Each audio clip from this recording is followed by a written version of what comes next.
Well, we back. We were talking about my open heart surgery journey. And one of the things we were discussing was why the heck don't we talk to each other more? Tell each other what's going on. Deal with the humility I had just described before we were graced by my son-in-law visiting the studio here with us about how humbling it was with him sitting in the hospital room with me while I was getting all my tubes pulled out.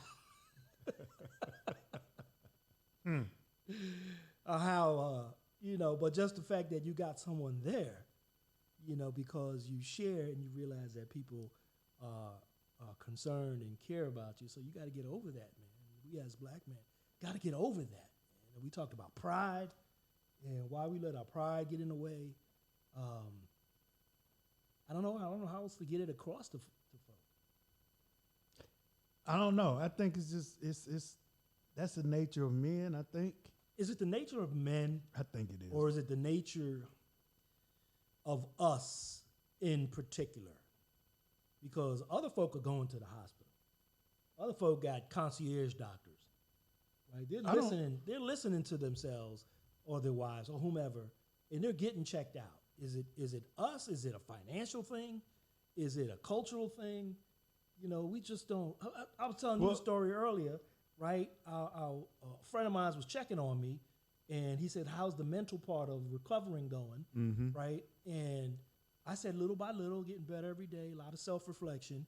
And then he texted me back and said, "Yeah, same thing for me with my surgery last year." And I'm thinking, "What? What surgery?" Come to find out, he had cancer. And I'm like, "Well, why didn't you talk? Right. Why didn't you tell? Why didn't you share? Why did you feel you needed to go through all of this by yourself?" I don't think it's just black people. I think it's men in general just don't.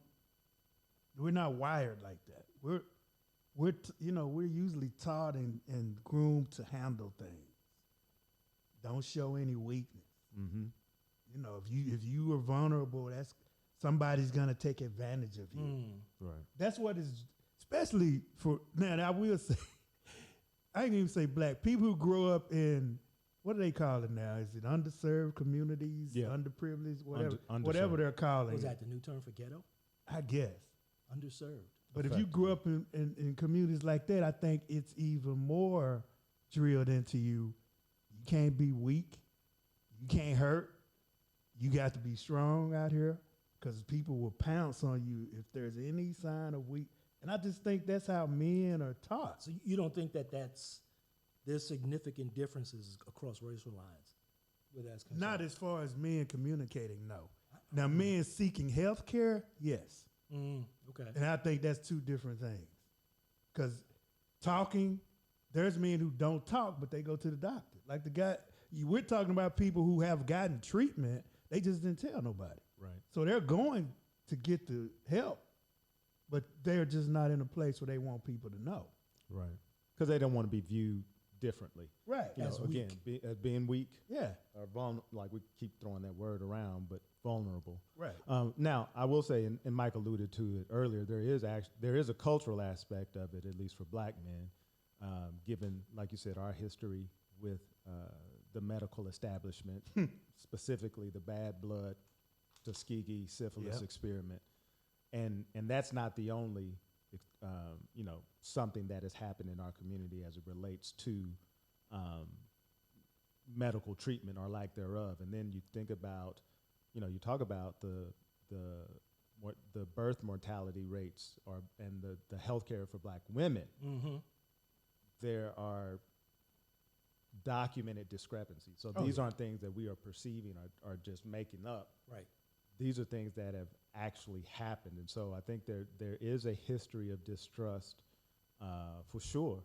And then there is the financial aspect of it, right? Yeah. I mean, like you said, people having concierge service, that's very different. When you're on Medicare, you can't get concierge service. No, sir.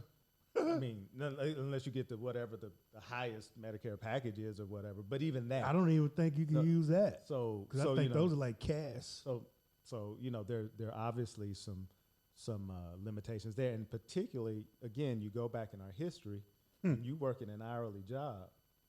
If you're not there, if you weren't there, you're not getting paid, right?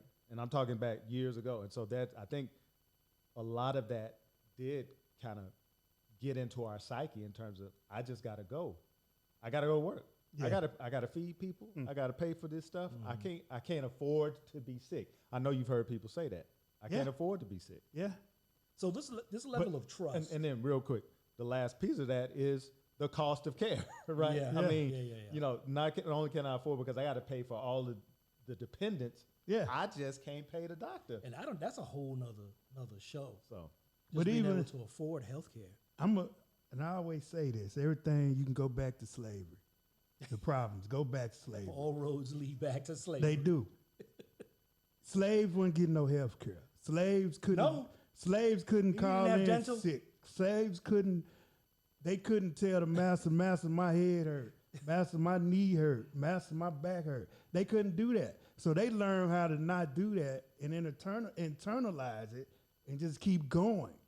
And I just think we might not look at it, but I think that's kind of where a lot of it starts. They had to work all day, every day, just to keep master off their back. So any sign of weakness, the master's he don't want no weak slave. So 400 years later, we've still internalized that fear of being seen less than. Or just weak, like Derek said, you got to show up for work. I think it's drilled in you. It started back then. You got to work, son. You can't afford to be sick. Like you said, you can't. People will tell people that I can't afford to be sick. You grow up, what you gonna think? I can't afford to be sick. How many people you go to work, they sitting up in the office, coughing, sniffling. You don't know what they got. They just don't want to miss work. Woke up 50 plus, knees talk first, then God, then coffee. Mirror like bruh, you tired. Soul like bruh, you chosen. Kids grown, phone slow, house quiet. Old wounds still renting out my silence. I press record on the doubt and the damage. Turn midlight panic into language. Is that 50 cents? Not cents, that innocence, that weight, that grace, that consequence. My scars, my fate, my dark